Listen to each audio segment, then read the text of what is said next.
I grew up with the shooting. I kept thinking to myself, the community is standing by us, but it wouldn't be the same if it was about Israel. They're standing by, the liberals in the community are standing by us because this shooter was right-wing. But one thing that right-wing anti-Semitism has going for it. Oh, interesting sentence construction. Let's see how this one goes. For people who aren't terribly educated, don't know a lot about Israel, how Israel was founded, whatever, it's just a lot easier for them to say, oh, that's obviously anti-Semitism. Someone who's like, I hate Jews, going into a synagogue and killing a bunch of them.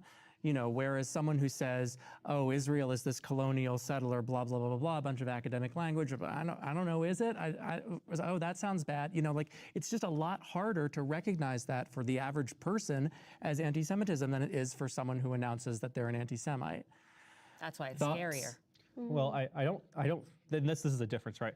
The people who repeat this stuff on the left often don't even know that they're being anti-Semitic. They're not aware of it because you're right. It's so clouded in all these giant, like, fancy words. And they word it in so long and it's obnoxiously long, like all the different things that they say. And so I don't think that most people rioting on Pitt's campus, for example, are anti-Semitic. I don't. I just think they're in their hearts. In their hearts, they're ignorant. They're ignorant. They say I like Jews. I just don't like Israel, and they really believe that, right? But they don't understand that the people who are pushing this movement at the top actually are anti-Semitic, and they understand that in order to push anti-Semitism in American society, it can't come from the right, because everyone condemns the right-wing extremism. All of us will. You know, everyone will condemn it because it's so obvious and blatant, and it's actually coming from a place of hatred. So you have to figure out a way to manipulate people into pushing anti-Semitic propaganda without them thinking that they're pushing anti-Semitic propaganda. So that's why it's like a differentiation. I don't know that I can make the distinction, and that on the right it's so easy to make that distinction. I think that you can teach people, it's easy to teach people to hate. I think lots of different groups, whether they be political movements, cults, religions, have taken advantage of certain individuals, and they know how to manipulate their emotions and teach them to hate. And anti-Semitism is a very old form of hatred. I think it's irrelevant which one is better, which one is masked better, but I do think the left does a better job at masking it, yes. I wasn't actually asking what do we prefer. I really mean, are these qualitatively different? I mean, are we dealing with two different things? It comes from the same place. No, so my answer is no. Yes. We're not dealing with two different things. Maybe it's masked differently, but we are going to... Is that obvious to everyone on this panel? I think for Jewish people, like, in the middle, like...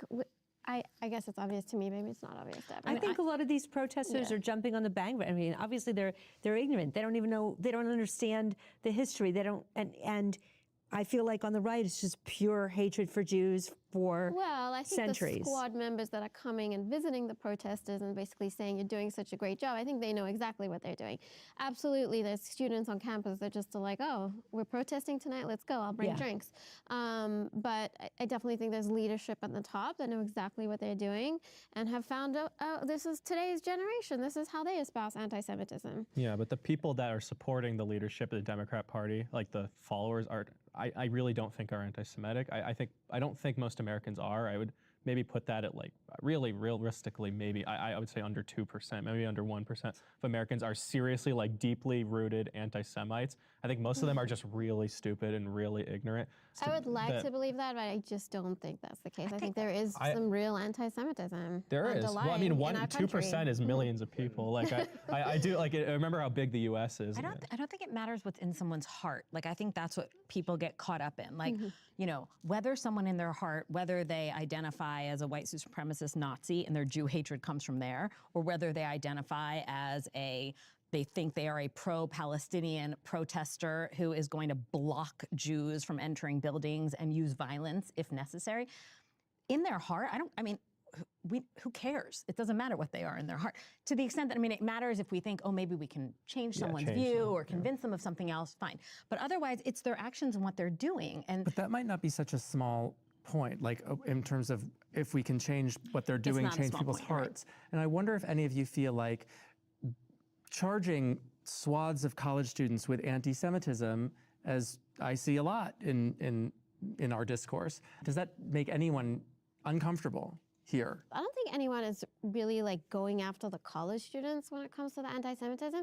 There's a lot that can be done on the leadership level for the colleges that is being pushed for. And I've heard a lot of these, leaders of Jewish organizations and even like Republican leadership saying, we can't really hold these like college students accountable for their views in college. Like if we think back to what we thought at that age, we probably would frown as well.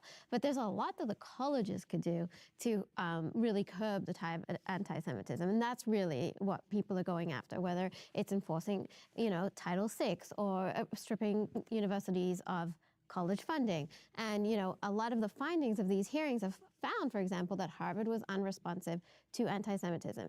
And there is a lot of investigations open right now, but the Department of Education has done nothing. They have taken no action. This poison, like the anti-Semitic poison that we are watching spread across campus, it was born on campus, which is part of the problem. If we're expecting universities to prevent protests that are exactly what should have been predicted based on some of the indoctrination that has been taking place on college campuses for 30 years, some universities enforce their rules. And you didn't see this crazy upheaval, and you didn't see resulting anti-Semitic attacks on students because they were simply enforcing their rules.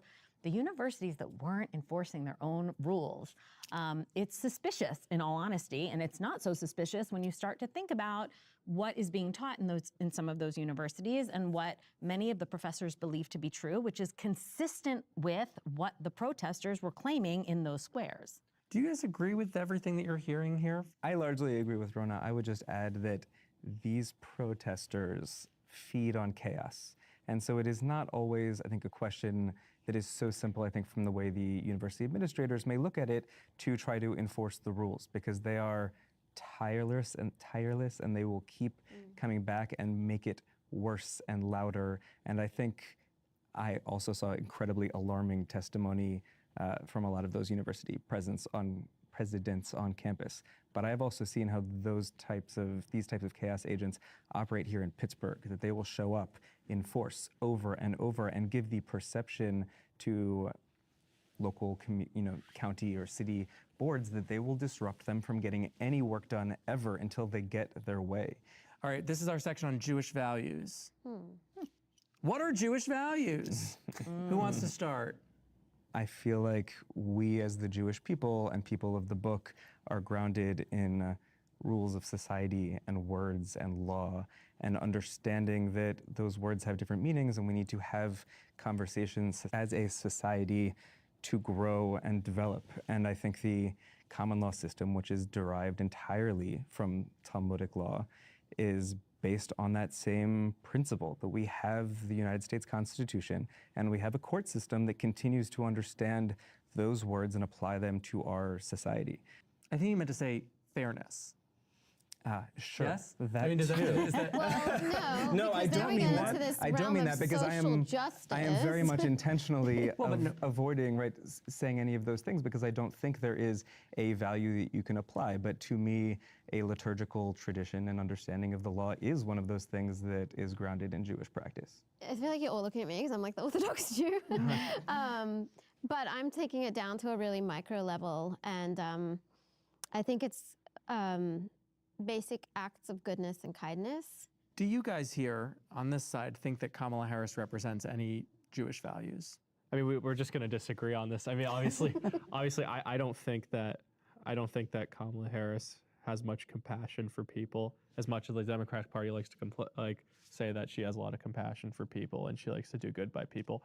But yes, I'm not being hypocritical, neither is Trump. I don't think that either of them are particularly outstanding people that do anything. I think they're both politicians. I think it's very hard to find a politician that's truly devoted fully to the people and not doing it a little bit for themselves. And I guess if you're gonna fully embody the religious values to the full extreme, and you're just trying to help other people and really do what's right and never be selfish, you're never gonna find that in a politician, because you need to want to be elected, which comes with some type of desire for power. I think hope is a Jewish value. It has the to national be with anthem everything we've been through. of Israel's Hatikva, the hope. Humor. But I think that Kamala's embodies hope. And I think that Trump is about instilling fear. I honestly have no idea if Trump or Kamala have Jewish values. I don't know them on a personal level. And I don't really look to my politicians for moral guidance or clarity, you know? You don't look for your politicians for moral clarity, at least? I have no idea what they really think. I look at their policy, I look at their record, I look at, you know, I do think who they surround themselves with in terms of staff is important. I really don't know. I haven't been, you know, I haven't gone to coffee with them. But I think that you go through life and you get to know people and you see their values and we appreciate, you know, the people we interact with on it every day. And then our politicians, I'm like, how are you going to run this country? I think that Trump is amoral, and I don't understand how anybody could vote for somebody who has no moral values. Well, I guess you can if you're not looking to politicians for your moral values. Now, of course, you know, I don't know him either, and I don't know Kamala either.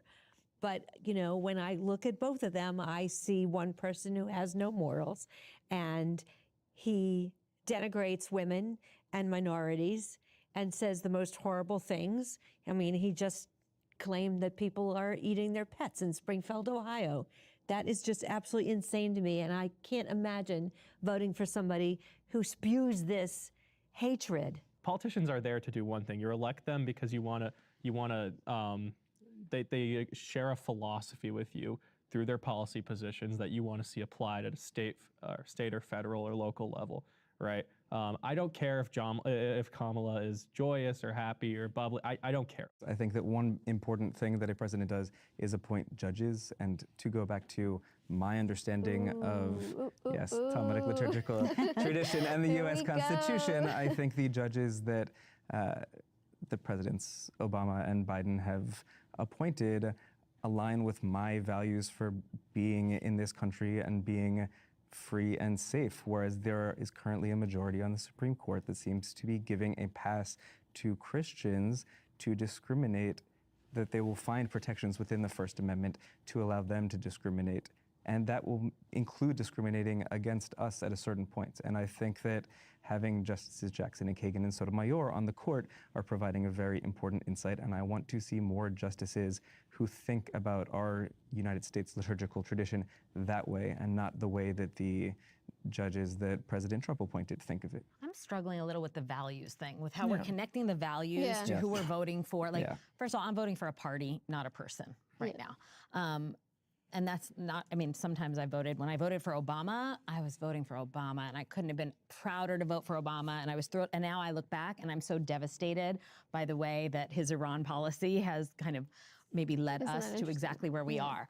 The extent to which my Jewish values matter for who I'm going to vote for is whether their policies are going to protect the things that I value, many of them being, I think, Jewish values. I mean, I value our connection to Israel. To me, it's fascinating that Rona is sitting there and I'm sitting here. So weird she's talking about voting for Obama twice so happily. I never voted for Obama. I campaigned for Obama. My baby had an Obama onesie. I was like horrified over the election of Obama. I never voted for a Democrat for president until 2016. I voted for Democrats down ballot sometimes, but Obama, I think, is a dignified, intelligent. I think he was a very graceful, excellent occupant of the White House as a human and a father and a husband. But his policies, I thought, were horrible, especially for Israel. I thought it was so damaging. I lobbied against the JCPOA with all of my heart. So what happened to us? So wait, Harris is going to go back to Obama's policies. I mean, she's pulling it to the extent that Biden is slightly to the right of Obama. Harris is pulling as advisors right now the people who were Obama's advisors. So Harris is Obama number 2 So right now. what changed is what we're asking. She could do something or say something that would make me say, I can't vote for her. And Biden did a number of things that really upset me. But with Trump, I just don't think there's anything to hold on to. There's nothing to hold. I don't trust anything that he says. Do you think any of the things that he did in his last term? I think he did lots of great things and also great for Israel. I think protecting Israel at the UN, I think putting the